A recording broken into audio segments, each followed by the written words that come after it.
আমিরে জামাতকে সমর্থনের নামে নেপথ্যে বড় কিছু চলছে, যেটা জামাত শিবিরের অধিকাংশ নেতাকর্মী বুঝতেই পারছে না। এজন্যে জামাত শিবিরের নেতাকর্মীদের জন্য আমি কিছু জরুরি কথা বলতে চাই।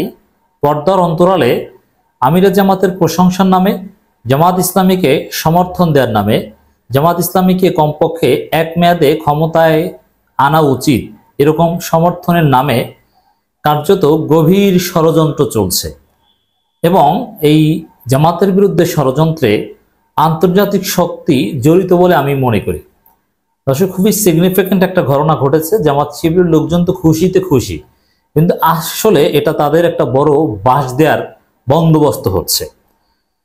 আলী হাসান ওসামা নামের একজন আলেম, কৌমি আলেম, যিনি কিছুদিন আগেও জামাত শিবিরের বিরুদ্ধে অনেক বিষোদগার করেছেন, আকিদার ভুল ধরেছেন, অমুক তমুক হ্যাং ট্যাং নানান কিছু। আলী হাসান ওসামার বিরুদ্ধে আমার ব্যক্তিগত কোনো কথা নেই। আলী হাসান ওসামা ভাই, আপনি শুনলো আপনি রাগ করবেন না, ব্যক্তিগতভাবে আপনাকে সম্মান করি। আপনার বিরুদ্ধে আমি কিন্তু এখানে বলছি না, ভালোভাবে খেয়াল করবেন। তা আলী হাসান ওসামার একটা ফেসবুক পোস্ট, যেটার মূল কথা হচ্ছে জামাতের আমিরকে নেতৃত্ব দিলে দেশের রোল মডেল পরিণত হবে, কমপক্ষে এক মেয়াদে জামাতকে ক্ষমতায় রাখা উচিত, এরকম একটা কথা। তো স্বাভাবিকভাবেই যে আলী হাসান ওসামা কিছুদিন আগেও জামাতের বিরুদ্ধে শোরগোল করেছিলেন, জামাতের আকীদা খারাপ, এই সেই হ্যাং ত্যাং নানান কিছু, তো এখন তিনি জামাতকে ক্ষমতায় দেখতে চাচ্ছেন। এতে জামাত শিবিরের লোকজন তো খুশি হবেই, খুশিতে খুশি, কিন্তু বিষয়টা অত্যন্ত গভীর ষড়যন্ত্রের আলামত। আই রিপিট, এই ষড়যন্ত্রের সাথে আলী হাসান ওসামা জড়িত কথা বলছি না, কিন্তু এটাকে নিয়ে গভীর ষড়যন্ত্র হচ্ছে বা এই ধরনের চেষ্টা চলছে, তাতে সরাসরি আলী হাসান ওসামা জড়িত থাক বা না থাক, কি সেটা দেখেন। আলী হাসান ওসামার এই বক্তব্যটা ইত্তেফাক রিপোর্ট করেছে। মানে আলী হাসান ওসামা একটা ফেসবুক পোস্ট দিয়েছে, আর সেটা নিয়ে বড় আকারে নিউজ রিপোর্ট করেছে ইত্তেফাক পত্রিকা। শিরোনাম দিয়েছে, জামাতের আমিরকে নেতৃত্ব দিলে দেশ রোল মডেলে পরিণত হবে ওসামা। নামটাও তো চমৎকার।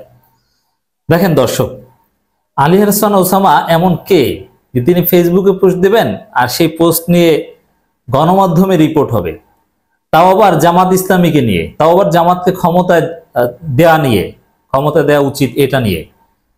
মানে জামাতই এমন বা কি হয়ে গেল দেশ চালানোর ক্ষেত্রে? আরে আলী হাসান ওসামাও বাকে যে ইত্তেফাকের মতো একটা প্রথম সারির পত্রিকায় একটা ফেসবুক পোস্ট নিয়ে বড় আকারের রিপোর্ট, এটা সন্দেহজনক।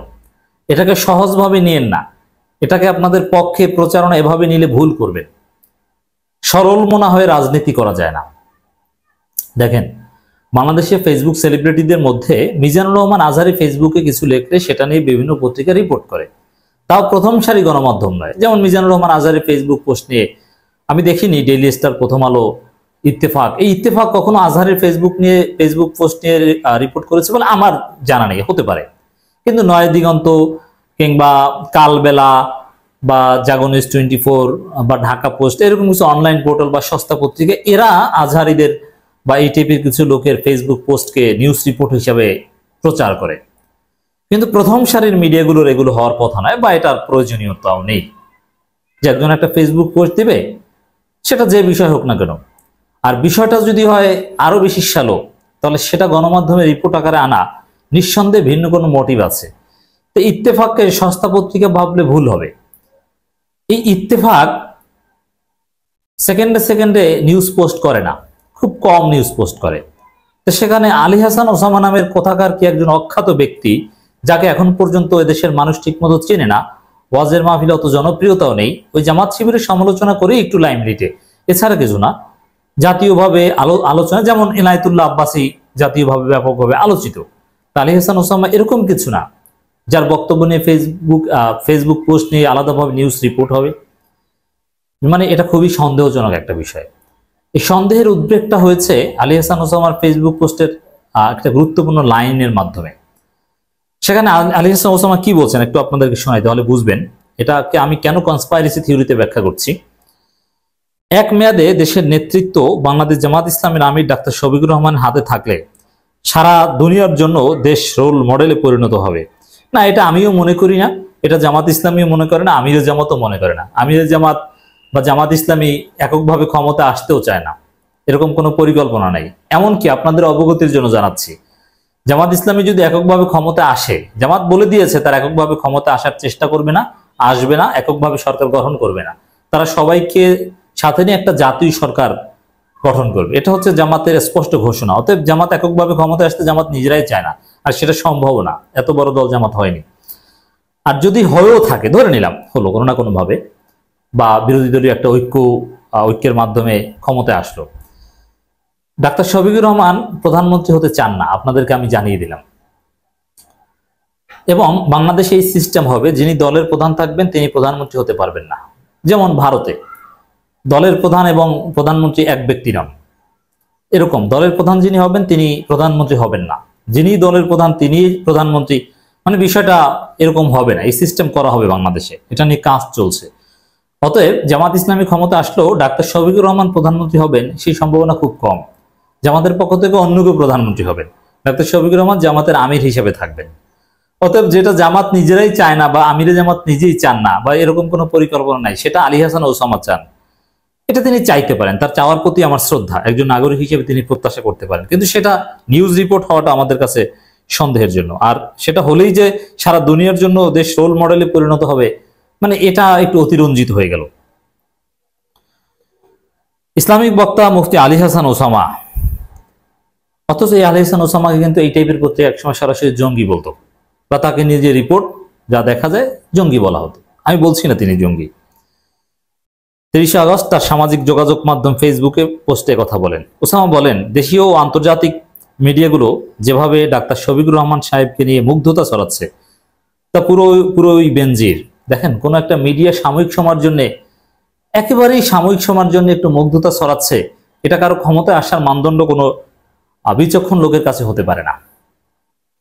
দল মতের সংকীর্ণতার ঊর্ধ্বে উঠে সব ধারার মানুষ যেভাবে উচ্ছ্বসিত প্রশংসা করছে, বরং করতে বাধ্য হচ্ছে, তাতে একথা বললে অত্যুক্তি হবে না, এক মেয়াদে দেশের নেতৃত্ব তার হাতে থাকলে লাখো অমুসলিমও দিনের দিকে ধাবিত হবে, সারা দুনিয়ার জন্য দেশ রোল মডেলে পরিণত হবে। আমার প্রশ্ন হচ্ছে এইটা, যে লাখো অমুসলিমও দিনের দিকে ধাবিত হবে। বরং আলী হাসান ওসামা ফেসবুক পোস্টের মূল বা নিউক্লিয়াস পয়েন্ট যদি ধরা হয়, এটা ধরা যায় যে লাখো অমুসলিমও দিনের দিকে ধাবিত হবে। এই কথাটা আমি সন্দেহের চোখে দেখছি। এটা হচ্ছে জামাতকে উপরে উঠিয়ে আচার দিয়ে ফেলে দেওয়ার মতো। তো জামাত ইসলামী এই প্রচারণাটা যদি আপনি চালাতে পারেন, এটা যদি মানুষকে এবং দেশি বিদেশি এজেন্সি কিংবা বিভিন্ন অ্যাক্টরসকে বোঝাতে পারেন জামাত ইসলামী ক্ষমতা আসলে লাখ অমুসলিম মুসলমান হবে, দিনের দিকে ধাবিত হবে, তাহলে জামাত ইসলামীকে কিছুতেই ক্ষমতা আসতে দিবে না। প্রয়োজনে ভারত বাংলাদেশে পারমাণবিক বোমা মারবে, তারপরও জামাত ইসলামীকে ক্ষমতা আসতে দিবে না, আমেরিকাও দিবে না, কেউ দিবে না। আর বাংলাদেশের জনগণের ভোটের মূল্য অবশ্যই থাকবে, কিন্তু এর সাথে কেউ ক্ষমতায় আসা এবং টিকে থাকার জন্য আন্তর্জাতিক অনেক হিসাব নিকাশও অত্যাবশ্যকীয় উপাদান। সেক্ষেত্রে দেখেন, একটা রাজনৈতিক দলের কাজ কিছুতেই মানুষকে এক ধর্ম থেকে আরেক ধর্মে কনভার্ট করে না। এটা কোনো রাজনৈতিক দলের বৈশিষ্ট্যই হতে পারে না। এটা দাওয়াতি কাজ। মানুষকে স্বাধীনভাবে যদি দাওয়াতি কাজ করে কনভিন্স করে কেউ যদি স্বেচ্ছায় এক ধর্ম থেকে আরেক ধর্ম, কেউ মুসলিম থেকে অন্য ধর্ম যেতে পারে, তাতেও কেউ বাধা দিতে পারবে না, এবং অন্য ধর্ম থেকে মুসলিম হতে পারে, ইটস সিম্পল। কিন্তু কোনো রাজনৈতিক দলের কাজ এটা হতে পারে না। কনভার্সন, ধর্ম পরিবর্তন, it's a difficult process, also legal process. এটা খুবই স্পর্শকতার বিষয়। এখন একটা রাজনৈতিক দল ক্ষমতায় আসলে লক্ষ লক্ষ অমুসলমান মুসলমান হয়ে যাবে, সেই রাজনৈতিক দলকে ক্ষমতায় আসা ঠেকানোর জন্য ভারত আমেরিকা মিলে পারমাণবিক বোমা মারতেও দ্বিধাবোধ করবে না। এটা এত বড়ই সেন্সিটিভ একটা বিষয়। আর আলী হাসান ওসামারা কি বলছেন, জামাত ক্ষমতায় আসলে লক্ষ লক্ষ অমুসলমান মুসলমান হবে। চিন্তা করছেন জামাতকে কোথায় নামাচ্ছে, ক্ষমতার পথে কিভাবে বাধা সৃষ্টি করছে। এর মানে আপনারা তো সাদা চোখে দেখছেন জামাত ইসলামীকে ক্ষমতা চায়, ওরে বাবা আলহামদুলিল্লাহ, ধন্যবাদ আলী হাসান ওসামা ভাই, জিন্দাবাদ। কিন্তু আসলে বাসটা কোন জায়গায় দিল এতক্ষণ বুঝতে পারেনি, আশা করি এখন বুঝতে পেরেছেন। এখন ইসলামের দৃষ্টিতে এর অর্থ কি? হ্যাঁ, যারা দেশ চালাবে, রাষ্ট্র চালাবে, তাদের কাজ কিছুতেই এক ধর্ম থেকে আরেক ধর্মে রূপান্তরিত করে না। এটা দাওয়াতি কাজ, এটা যে কেউ করতে পারে। অতএব কোন রাজনৈতিক কর্তৃপক্ষের সাথে কনভার্সনের সম্পৃক্ততাই থাকতে পারে না ইসলামের দৃষ্টিতেও। এটা খলিফাদের হাতে, কিংবা ইসলামের 4 খলিফা কিংবা উমাইয়া আব্বাসীদের ইতিহাস যদি দেখি, বা যতক্ষণ পর্যন্ত ন্যায্যতার ভিত্তিতে দেশ পরিচালনা করেছে, এরকম কোনো এক্সাম্পলও নেই যে ক্ষমতাসীনরা বা স্টেট অ্যাডমিনিস্ট্রেটিভ বডি কনভার্সনের দায়িত্ব নিয়েছে। না, এটা সম্পূর্ণ ভিন্ন বিষয়। এটা স্টেট স্পন্সর্ড হতে পারবে না, বরং সব ধর্মের জন্য কাজ করবে। এটাই হচ্ছে রাষ্ট্রের কাজ, ক্ষমতাসীনদের কাজ। অতএব জামাত ক্ষমতায় থাকলে লক্ষ লক্ষ মুসলমান হতে পারে। এই বিষয়টা জামাতকে যাতে কোনোভাবেই ক্ষমতায় আসতে না দেওয়া হয়, সেরকম একটা বয়ান প্রতিষ্ঠিত করার ষড়যন্ত্র হিসেবে আমি দেখছি।